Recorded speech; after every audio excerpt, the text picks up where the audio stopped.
No road is long with good company. No road is long with good kausap. Pag masarap ang kasama, masarap ang kausap, ang mahabang oras ay umiiksi. Ang mahirap na sitwasyon ay dumadali. Pakikipag-usap is also a ministry. Therapy, pleasure, kaya dapat tayo ay mabuting kausap. At yan ang pamagat ng ating pag-aaral ngayon para maging blessing tayo sa ating kapwa at tayo man ay mabless pagka ang mga tao ay masaya at natutuwa sa atin, ang mabuting kausap. Suriin natin ating sarili, ang ating mga kasama, kung paano tayo lahat pwede mag-improve.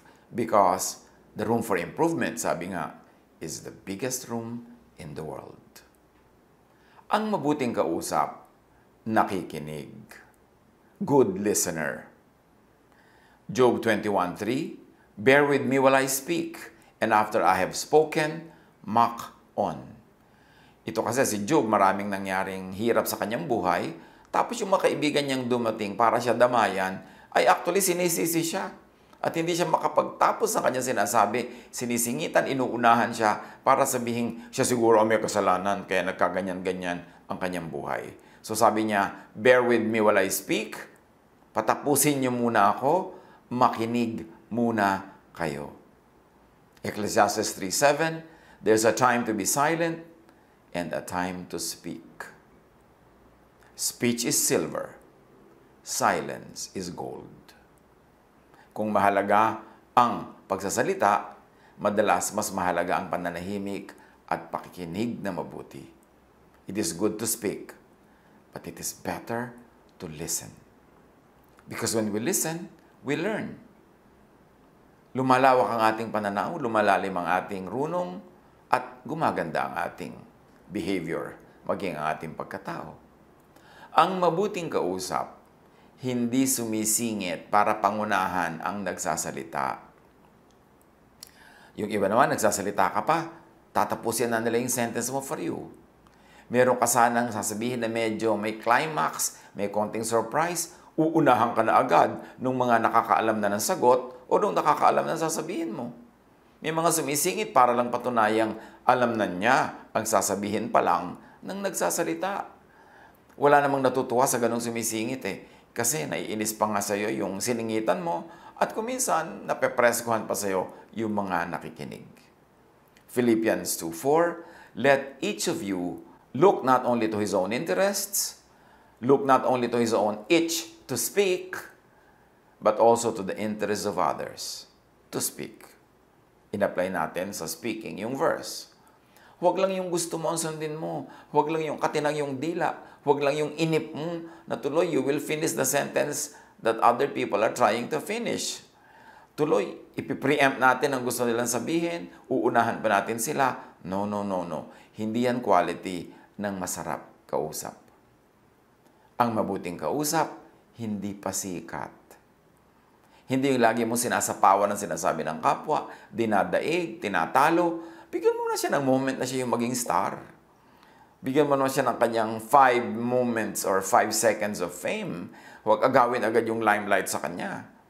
Proverbs 14:3, a fool's mouth lashes out with pride. Ang hangal daw ay mayabang, mapagmataas, mapagmalaki, at sino naman ang matutuwa sa ganong tao. Kaya isang kahangalan nga yung ganyan eh. Pero kung talagang matalino ang isang tao, malalaman niyang hindi siya dapat ganon. Kasi walang matutuwa sa kanya. At saka, unkind to others.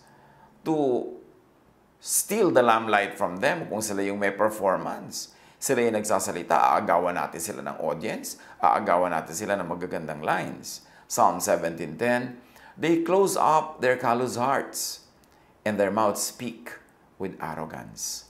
Ganyan din yung mga ungodly. Matitigas ang puso, mabibilis, magsasalita ang kanilang mga matatalim na dila. Ang mabuting kausap, hindi judgmental. Hindi yung sa facial expression mo pa lang, dinidiscourage mo na yung tao magpatuloy magsalita. O kaya nagpapakita tayo ng pagkagulat o pagkagalit to discourage them from speaking.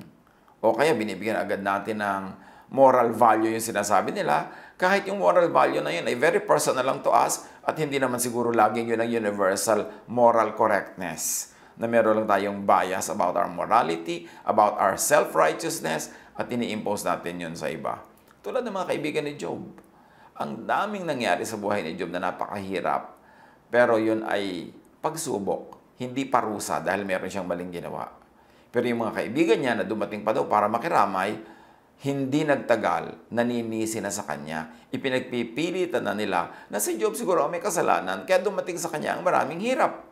Job 16:4, I also could speak like you if you were in my place. I could make fine speeches against you and shake my head at you. Sabi ni Job, oo, siguro nga kung nagkapalit tayo ng lugar, ako rin magsasalita ng mga pangit na sinasabi nyo sa akin. Masasabi ko rin yun sa inyo kung nagkapalit tayo ng lugar. Pwede rin magpailing-iling pa ako sa parang kumbaga ay pagkainis o hindi paniniwala sa sinasabi ko, gawin nyo yan.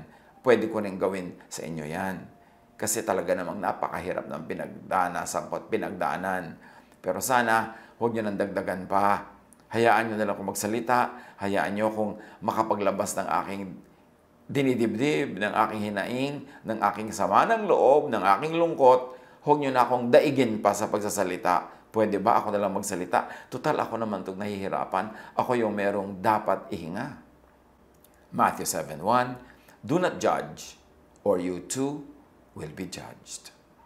Pag may kausap tayo, huwag tayo agad bumubuo sa loob ng isip natin ng judgment tungkol sa kanya. Huwag tayong hindi pa siya tapos magsalita ay meron tayong nabuong hatol against that person who is speaking. Maging maluwag ang hininga ng kapwa sa pagsasalita, bigyan natin ng space. At bigyan natin siya ng, at the very least, benefit of the doubt. Huwag tayong agad-agad manghusga, agad-agad pigilin siya sa kanyang pagsasalita, agad-agad na daigin siya at tayo ang magsasalita. Ang mabuting kausap, hindi domineering. Hindi naguutos o nagpipilit ng point of view niya. Pag kami nagtatanong, bibigyan natin ng sagot, pero sagot lang natin yun, hindi niya kailangang sundin yung sinabi natin. Binigyan lang natin siya ng isang choice among many choices available sa kanya. James 3:17, but the wisdom that comes from heaven is first of all pure. Then, peace-loving, considerate, submissive, full of mercy and good fruit, impartial and sincere. Ganon daw ang tunay na karunungan na nagmumula sa Diyos.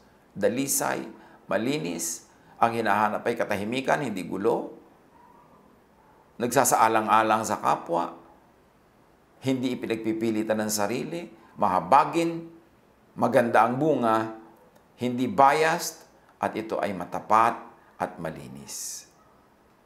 Ang mabuting counselor, yung mga tagapayo, hindi naguutos. Hindi nagmamanman kung nasusunod siya. Hindi nagagalit pag hindi sinunod at hindi nagpaparusa pag hindi sinunod. Sa counseling, inaayos lang natin ang magulo. Nagpapaliwanag tayo ng madilim. Nag-aayos ng magulo sa isip. Nag-aalok ng mga choices. But a good counselor lets the counselee decide. Hindi tayo magpapayo tapos ipopulis natin, babantayan yung tao kung sinunod ang payo natin. Tapos magagalit tayo pag hindi tayo sinusunod. Pagkatapos humihingi uli ng payo, sasabihin natin, huwag ka nang magpapayo sa akin, di ka naman sumusunod sa akin. Look, nagpapayo tayo para yung magulong buhok masuklay para mas maintindihan niya. Yung madilim matapunan ng mas maraming liwanag para mas makita niya ang relationship of things. Pero hindi tayo diktador na magsasabi doon sa humihingi ng payo kung anong dapat niyang gawin. Pwede tayong mag-offer ng, eto ang mga sa tingin ko ay posible mga gawin mo, 1, 2, 3, 4, 5. But let the counselee choose kung anong gusto niyang gawin. At huwag magalit yung counselor pag hindi natupad yung ipinapagawa niya. Ganun ang makadiyos na pagpapayo. Ganun ang makadiyos na pakikinig. At ganun ang makadiyos na pagbibigay ng ating kuro-kuro. Hindi natin ginajudge yung tao pag hindi tayo sinunod. Ang mabuting kausap, hindi madaldal. Does not betray trust. Hindi yung nalaman niya, tapos mamaya alam na ng buong barangay. At lalo ngayon, ang bilis-bilis ng social media. Pag may nalaman tayong sikreto, ipinagtapat, o kaya ay sa moment of weakness ng kapwa na humihinga sa atin ng sama ng loob, may nalaman tayo, dapat igalang natin yon. Whatever is shared in secret, in good times, in friendship, must be kept a secret even in so-called bad times, even if you become enemies. Ang totoo at tunay na tao, pag may ipinagtapat sa iyo ang kapwa sa panahon na kayo magkaibigan, malapit sa isa't isa, pag nagkagalit kayo at nagkalayo, sinisikreto mo pa rin yun. Hindi mo ibinubulgar sa iba dahil lang naiba na ang friendship nyo. Kasi nung isinyer sa iyo yon, maganda ang inyong relasyon. Therefore, igagalang mo yung magandang relasyon na yon kahit na iba pa nga ang ganong relasyon pagdating ng panahon. Proverbs 11:13, a gossip betrays a confidence, but a trustworthy person keeps a secret. Secret niya nung friends kayo, ngayong hindi na kayo friends, igalang mo yung friendship na yon kahit natapos na o kahit na iba, keep it still as a secret. Kung ikaw ay disente, makadiyos, at mabuting tao. Proverbs 13:3, those who guard their lips preserve their lives. And may I add, and the lives of those who trust them.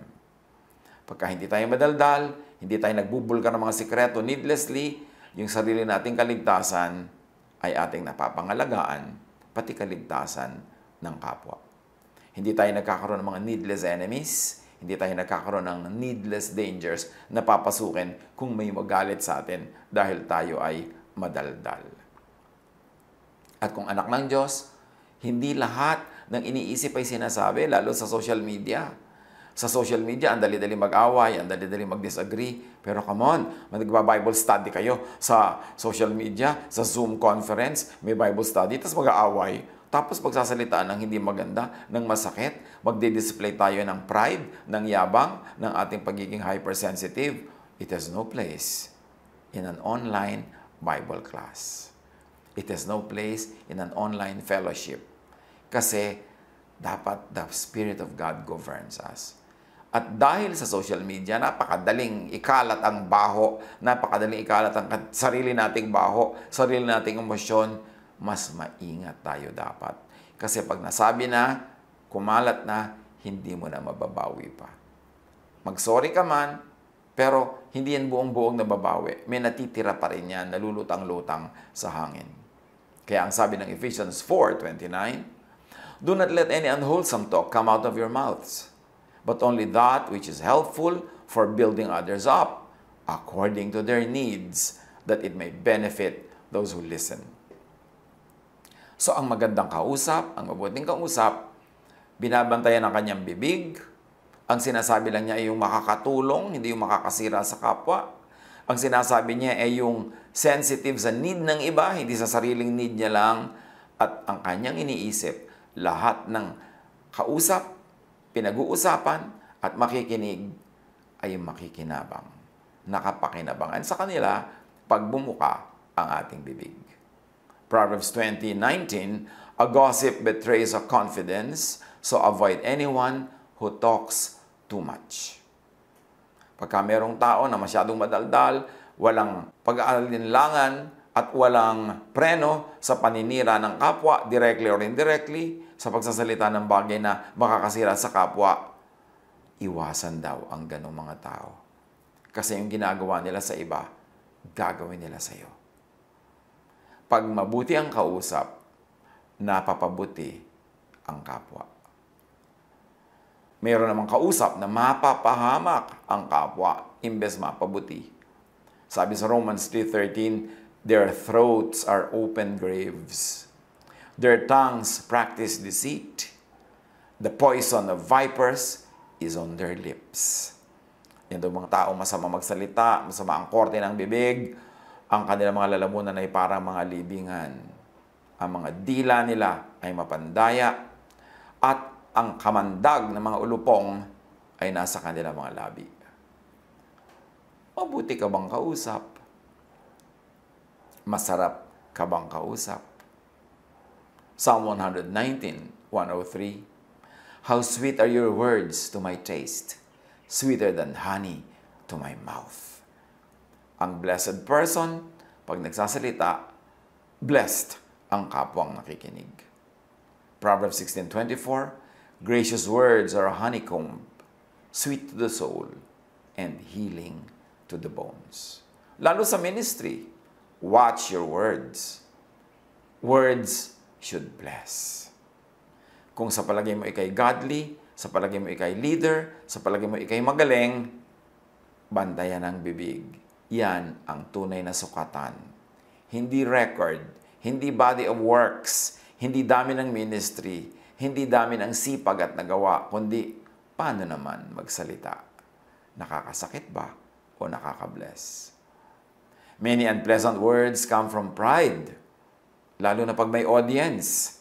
Yung gusto magpasikat, magiging rude sa kapwa para lang pahangain yung ibang nakikinig. Many unpleasant words come from tactlessness and foolishness, and sometimes just from habit. Kasi talagang nakasanayan na maging magaspang, lagi tuloy magaspang. Examine, review, kung madalas o laging nasa sangkot sa gulo. Sa pamilya, sa magkakaibigan, sa workplace, kahit sa church, merong mga taong pag may nagkagulo, kasali sila. Pag may nag-away, kasali sila. Pag may nagkaroon ng misunderstanding, kasangkot sila. Pag nagkaroon ng mga confusion, nandun at kasali sila. Dapat nating suriin. Tanungin, ako ba yun? Gaano kadalas ako masangkot sa gulo? Kasi yung mga nasa sangkot sa gulo, laging iniisip nila, tama sila. Parang tama lang na pumasok sa gulo, tama lang ang ginagawa ko. Pero makahalata tayo pag madalas tayong masangkot sa gulo. Kung napapagulo tayo, kung kani-kanino at sa iba't ibang tao at iba't ibang grupo, baka naman tayo na ang may dala ng lason. Baka naman tayo na ang problema. Madalas ka bang masangkot sa gulo? Ikaw o ang mga kinakampihan mo? Siyempre, birds of a feather flock together, so yung mga magugulo, kampi-kampihan. Pero kung magkakampi-kampihan kayo ng mga magugulo, lagi may nakakaaway, paano naman mag-i-improve ang karakter? Dapat iron sharpens iron. Nagtuturoan tayo para maging mabait, hindi para maging masungit. Nagtuturoan tayo at nagtutulungan para maging mahinahon, hindi para maging marahas. Yun ang tunay na epekto dapat ng Espiritu sa ating buhay. James 3:10, out of the same mouth come praise and cursing. My brothers and sisters, this should not be. Proverbs 12:18, the words of the reckless pierce like swords. Kung nakakasakit ang ating salita, nasaan ang kabutihan? Nasaan ang kabaitan? Nasaan ang pagiging makadiyos? Kahit pa nga sa palagay natin, tayo may katwiran, tama tayo, pero yung korte ng salita natin nakakasugat, nakakadugo sa kapwa, hindi mali na rin tayo nun. Proverbs 18:21, the tongue is the power of life and death, and those who love it will eat its fruit. Nakakamatay, nakakabuhay, nakakapanghina, nakakapagpalakas ang ating dila. Gamitin ang tama. Proverbs 15:4, the soothing tongue is a tree of life, but a perverse tongue crushes the spirit. Pag tayo ba'y nagsasalita ay nabe-bless ang kapwa, nagiging blessing tayo, o nagiging curse, nagiging sumpa? Ang masarap kausap, winner. Namamahal ka, gusto ka pang kausapin uli, hindi ka tinatalikuran, at hindi ka iiwasan sa mga darating na panahon. Pero ang masakit kausap, loser. Nawawala ang pag-ibig sa'yo ng tao, nawawala ang kanilang friendship, nagkakaroon ka ng kaaway. Do not win an argument, but lose a friend. But lose dignity, or lose God's approval. Yang lagi nagsisikap na siya ang manalo sa argumento, mas malakas ang boses, merong final say and last say, kadalasan niya nang nawawala ng mga kaibigan. Nilalayuan ng mga taong dati sana ay malapit sa kanila.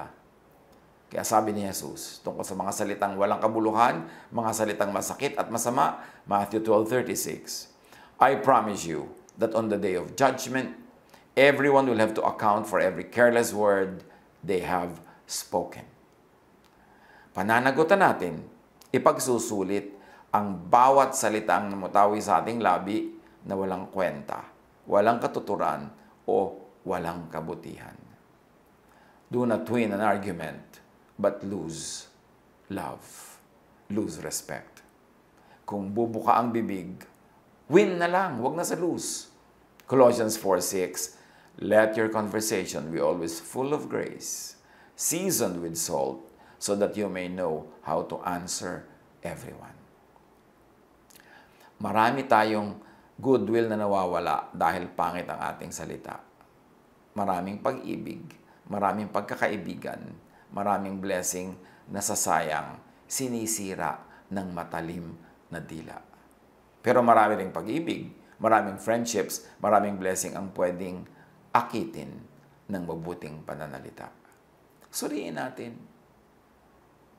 Pagka mayroong nagsasalita sa harap natin na pangit magsalita, pwede naman tayong manahimik lang at sa ekspresyon ng mukha natin, sila na ang bahalang bumasa na ikinalulungkot natin ang kanilang mga sinasabi. Suriin ang sarili. Ang words pwedeng weapon to hurt others, pero pwede rin itong parang napakabangong bulaklak para maging blessing sa iba at magsimula ng magagandang mga samahan. Watch your words. Maging maganda at mabuting kausap. It's only a matter of choice. It's a matter of discipline, and it's a matter of decision. Magbulay-bulay tayo, suriin ang ating mga sarili. God bless us all.